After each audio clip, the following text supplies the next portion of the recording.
آخرین آمار و اطلاعات مربوط به بیماری کووید 19 رو به سمع و نظر شما عزیزان میرسونیم.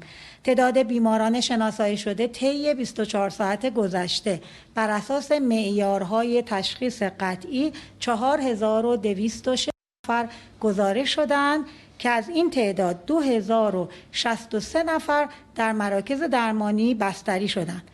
همکنون تعداد موارد بستری در بخش مراقبت‌های ویژه به علت شرایط بالینی نامناسب 4533 نفر هستند که براشون آرزوی سلامتی و بهبودی داریم.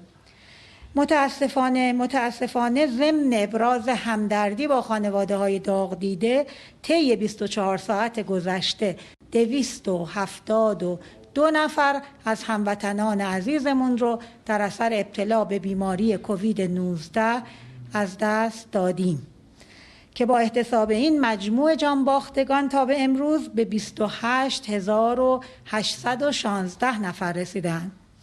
مجموع موارد شناسایی شده تا به امروز 504281 نفر هستند که از این تعداد 409121 نفر به لطف الهی و تلاش شبانه روزی همکاران ما بهبود پیدا کردند.